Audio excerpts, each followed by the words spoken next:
Tenías, en la etapa de ejecución te dice de que cuando hay un auditor predecedor o antecesor, antecesor significa antes, y tú como predecedor vas a continuar el proceso de revisión o examen de los estados financieros. La obligación del auditor predecedor es hacer un examen a los saldos iniciales. ¿Y cuáles son los procedimientos que tienes que ejecutar? Primero, hacer un análisis y verificar si efectivamente el auditor anterior cumplió con procedimientos estándar o procedimientos principales. Confirmaciones, verificar si efectivamente está bajo política contable definida, qué política contable utilizó, si fueron las NIS plenas, NIS pymes, o si estás auditando el sector público, los principios contables hasta aprobados por el Ministerio de Economía y Finanzas o ya las nuevas normas internacionales de contabilidad del sector público. ¿De acuerdo? Sin embargo, ya, y acá viene el sin embargo, pueden haber errores materiales dentro de los saldos iniciales. Entonces, eso ya conlleva un error. Vamos a ver un ejemplo de una situación que a mí en una empresa que se dedicaba al tema agropecuario, ¿de acuerdo? Ocurrió en el año 2020, yo fui el auditor predecedor, pero anteriormente lo auditó una firma categorizada dentro de las 5 principales, pero que obviamente sus saldos iniciales tenían errores. Entonces, una de la documentación principal para poder discutir el asunto es hacer un documento.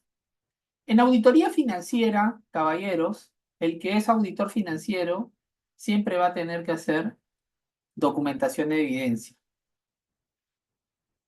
¿Por qué? Porque se supone que todos los acontecimientos que uno ejecuta, toda la revisión de auditoría que tú elabores tiene que tener evidencia a través de papeles de trabajo. No panca, sino papeles de trabajo de evidencia suficiente. Como consecuencia, ¿ves? De la revisión de los saldos iniciales, se identificaron errores y por lo tanto, yo como senior manager o gerente senior de la cuenta de esta firma donde yo anteriormente laboraba, obviamente irresponsable del proceso de auditoría, ¿no? Porque debajo de mí hay jefe de equipo, seniors, asistentes, ¿no? Gerentes, ¿no? Pero yo era el responsable de la transacción y mi equipo de trabajo, junto conmigo, identificamos dentro de los saldos iniciales de la auditoría anterior que habían errores materiales que lamentablemente indicaban una opinión distinta a la conclusión que yo determiné. ¿Por qué? Porque el anterior auditor indicó que su dictamen no contenía salvedades y que los estados financieros estaban libres de errores materiales. Entonces, primero, lo que se tiene que hacer es un memorándum técnico cuando tú hayas identificado, ojo, acá todavía no hemos iniciado el proceso de auditoría. ¿Qué quiere decir? Que yo solamente estoy revisando los saldos iniciales, los saldos comparables que van a ir con los saldos que sí voy a auditar y mi responsabilidad es del presente año. Pero yo tengo que tener aseguramiento de que el saldo inicial que yo estoy auditando y que es la base para mi procedimiento de saldo final que estoy auditando sean razonables, ¿ya? Por tanto, y esta es la clase, lo que yo tuve que hacer es identificar y a través de la identificación pudimos ver que había un tema de error material y lo vamos a relatar. ¿Qué hice? Fue un memo. Primero, cuando tú elaboras un documento técnico, un memorándum, primero tienes que identificar a la compañía, ¿ya? Su actividad económica se coloca, ¿no? Acá la compañía se dedica principalmente a la siembra, cosecha, comercialización de espárragos, uvas, de arándanos de una empresa agrícola. Se coloca la opinión de los auditores anteriores, ¿no? Antecesores en este caso, sobre los saldos iniciales que tú estás revisando, ¿no? Y acá se coloca ello, ¿no? Los estados financieros al 31 de diciembre del 2019 y por el año terminado, en esa fecha fueron auditados por otros auditores independientes, cuyo dictamen, ¿no?, de fecha 3 de marzo no contuvo salvedades. Acá lo resalto, ¿no? No contuvo salvedades. ¿Qué quiere decir? Que los saldos están libres de errores materiales. En el presente ejercicio, fuimos contratados para emitir una opinión sobre los estados financieros 2020, por el año que termina en esa fecha. Entonces, yo sí soy responsable del año 2020, pero los saldos en el estado de situación financiera tienen saldos iniciales, que van a repercutir en el saldo final. Este fue el asunto producto de la revisión de los saldos iniciales bajo normas internacionales de información financiera que discutimos, que se identificó y que tuve que discutir con el auditor antecesor. Ustedes me preguntarán, profesor Hidalgo, ¿qué se tiene que hacer? Obviamente, cuando tú tomas una auditoría de primer año, tú tienes la obligación de que solicitar al cliente de que te aperturen los estados financieros o los saldos, ¿de acuerdo? Los saldos iniciales y te hagan y podamos hacer la revisión de los saldos iniciales de auditoría, ¿no? Se le manda una carta al auditor anterior, al socio o gerente a cargo de la cuenta, ¿no? De la firma que obviamente auditó, y ellos tienen la obligación de aperturarte los papeles de trabajo para poder revisar los saldos iniciales. Entonces, eso fue lo primero. De la lectura y de la revisión de los saldos iniciales, identificamos de que esta compañía, ¿ya?, había reconocido un ingreso, ¿de acuerdo? Un ingreso en el estado de resultados, generando una sobreestimación en el estado de resultados, ¿ya? ¿Y cuál era y cuál era su racional? ¿De acuerdo? Su racional era que esta cuenta por cobrar, lo que pasa es que este cliente había adquirido, ¿sí?, cuentas por cobrar a un banco, una entidad financiera, al costo, desembolsó $121,000 porque esta cuenta por cobrar se encontraba garantizada con terrenos, ¿de acuerdo? ¿Sí? Y ellos tenían una cuenta por cobrar de $121,000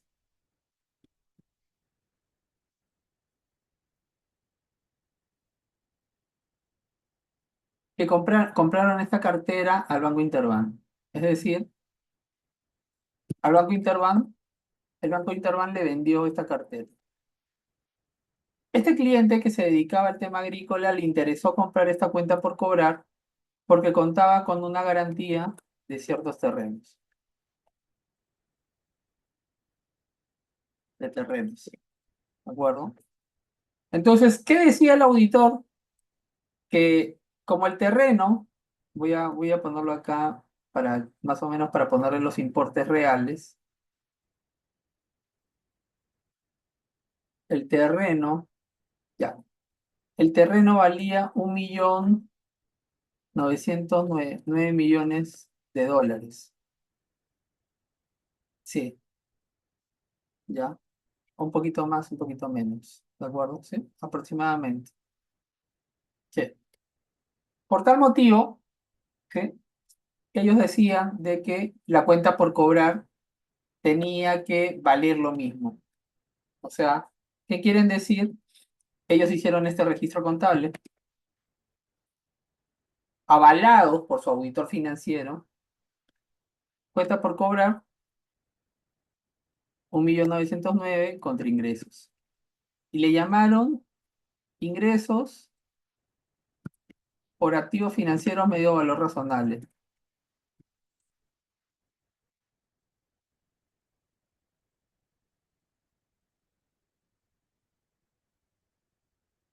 Así lo llamaron los señores. Ya. Ese es el análisis. Y ahí viene a tallar tus conocimientos en normas internacionales de información financiera. El auditor, que es auditor, tiene que estar preparado para estas situaciones. Mi saldo inicial, mi saldo inicial tenía este impacto y el resultado del año comparable a mi estado financiero que yo iba a emitir tenía una ganancia de 1.909.000.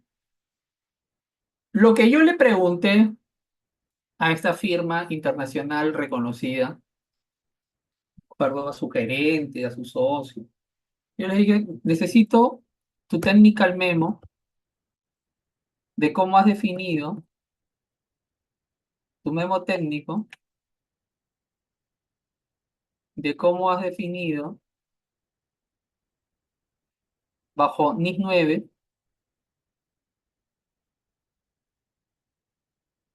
instrumentos financieros,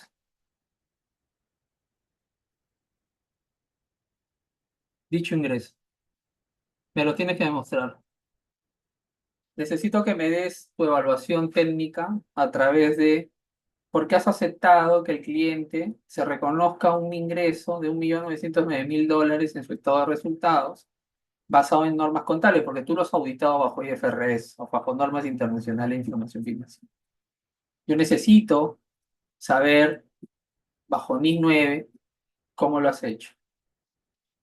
Su respuesta fue bastante peculiar en la práctica, en la forma como yo me he educado como auditor financiero, 18 años, 16 en EY, de actividad continua con la auditoría, pasando por todas las categorías y actualmente como socio de mi firma, y les dije, nunca me ha pasado este tema. Entonces yo necesito entender, como auditor financiero que soy, cómo has determinado ese tema. Y lo que me dijeron es que valorizaron el terreno, valorizaron el terreno, ese es el importe que dio, valorización del terreno, e impactaron el resultado. Entonces, lo que yo les comenté es que la NIS 9, ¿de acuerdo? Te clasifica los activos financieros y los reconocen y miden de acuerdo a lo siguiente.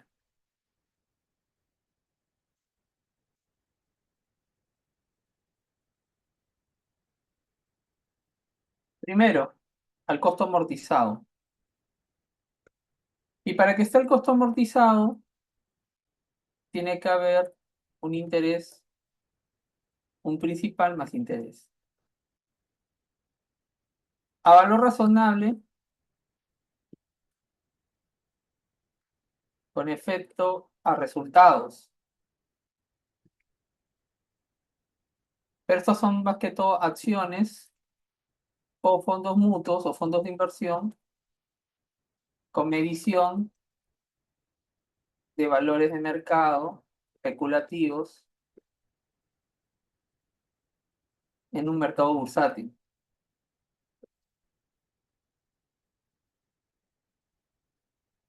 Datos observables. Y por último, a valor razonable,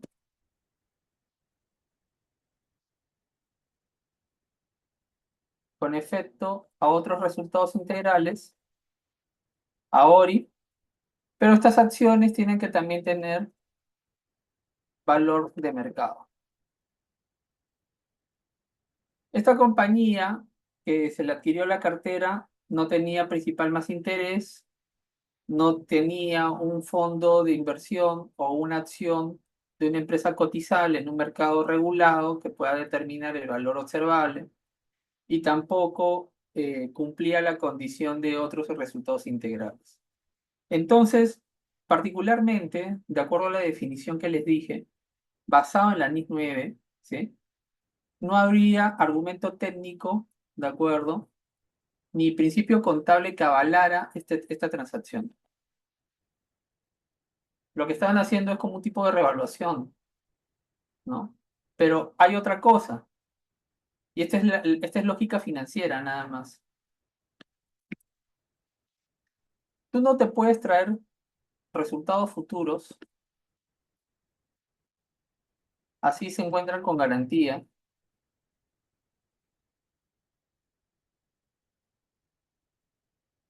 algo que tú no vendes y afectarlo a gestión o resultados.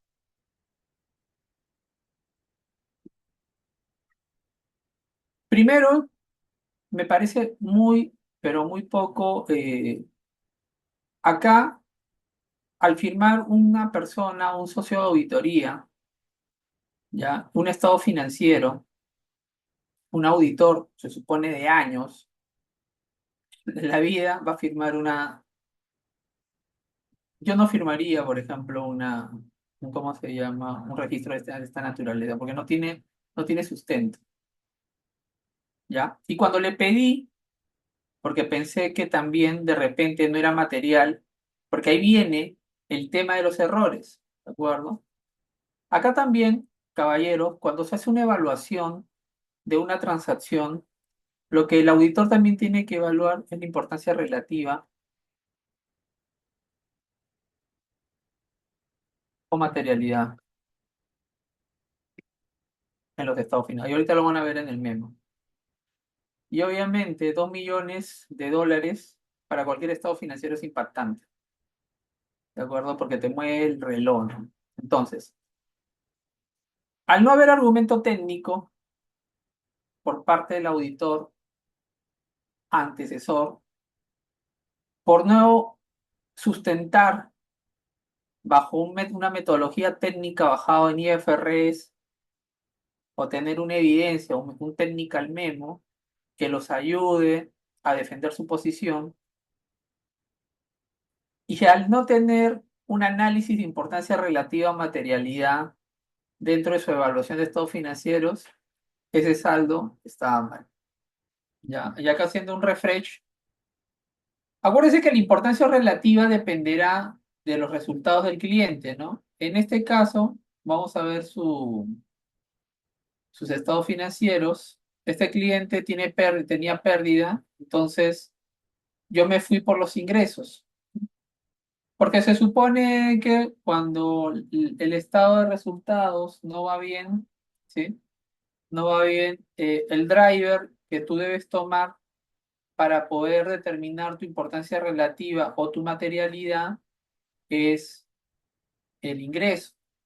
Y lo normal es que cuando tú tomes el factor para determinar importancia relativa o materialidad, el factor que se utilice va entre 1 o 2%. Dependerá del juicio de tu metodología o de acuerdo al riesgo. Profe, ¿de qué dependerá si yo le pongo 1 o 2% a la venta?